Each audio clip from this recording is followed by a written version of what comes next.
Ce sujet est particulièrement important car il est fondamental et essentiel dans l'enseignement de l'esprit d'éveil.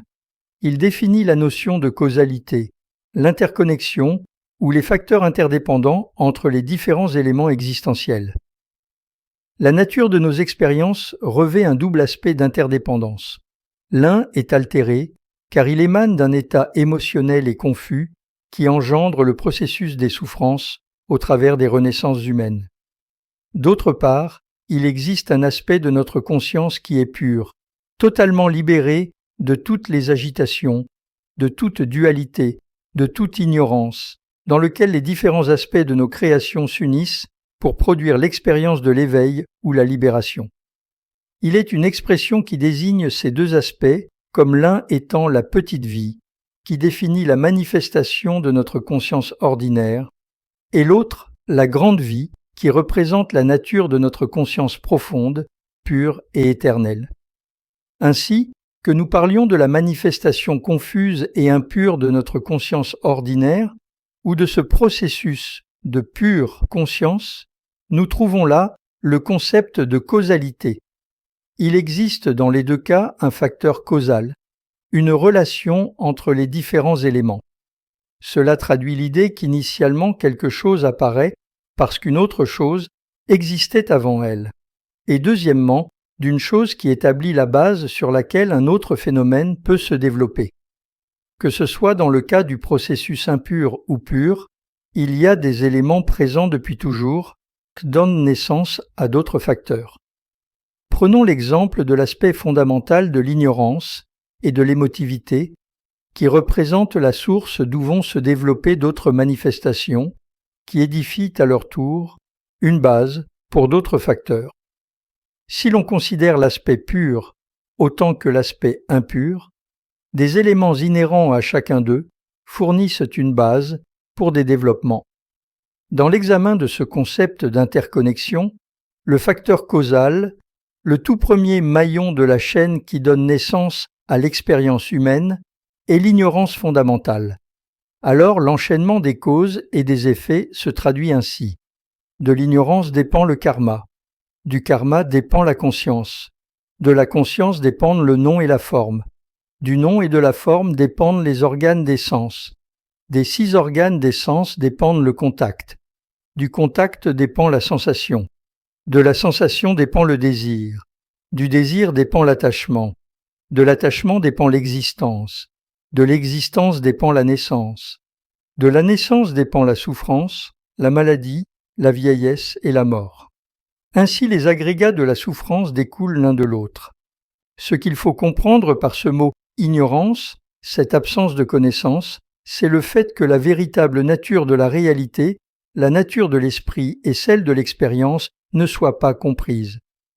De ce fait, il y a un manque d'expérience directement vécue, une expérience concrète, et non l'idée que l'on pourrait s'en faire par un effet d'imagination. Voici essentiellement ce que veut dire l'ignorance. S'il s'agit d'en rechercher l'origine, il est dit qu'elle apparaît avec l'esprit depuis des temps lointains. C'est donc avec une certaine méconnaissance que l'esprit expérimente ses propres créations dans la sphère du champ émotionnel. Il y a un niveau d'ignorance, d'incompréhension et un manque de conscience chaque fois que l'esprit entre en action pour faire des expériences. Les facteurs prédominants sont l'attachement excessif, l'aversion et l'opacité de l'esprit. À partir de cet état de conscience, divers développements d'émotions secondaires prennent place, tels que la haine, la jalousie, la rancune, l'avidité, la frustration, etc. Selon ce processus schématique, ce sont les émotions primaires qui se développent, puis viennent ensuite leurs différents aspects émotionnels secondaires. Ces émotions primaires et secondaires sont les branches qui se ramifient à partir du tronc de l'arbre de l'ignorance. Les formations mentales qui découlent de cette conscience émotionnelle étant de nature négative, non vertueuse, donnent naissance à des attitudes toutes aussi négatives qui entraînent des actions nuisibles. Cela perpétue de nouvelles formations de nouvelles tendances qui alimentent le flot continuel de notre existence sur Terre par de nouvelles actions. Dans le cas d'une action négative, le résultat sera la création d'une tendance karmique négative dont l'expérience prédominante sera la souffrance. Il est possible que l'esprit accomplisse des actions positives, bien qu'étant sous l'emprise de conflits émotionnels. Dans ce cas, ceux-ci renforcent la tendance karmique positive et engendrent une expérience future heureuse. Il y a deux aspects précis que l'on peut observer séparément. Le premier est l'implication directe d'un individu en tant qu'auteur de l'acte. Le second est une adhésion implicite par l'attitude face à l'action d'autrui. Dans ces deux cas, ces aspects ont des conséquences karmiques. Ressentir un sentiment de satisfaction ou de plaisir par un acte négatif causé par autrui entraîne un karma négatif, certes moins fort que celui d'être directement l'auteur, mais il y aura eu connexion.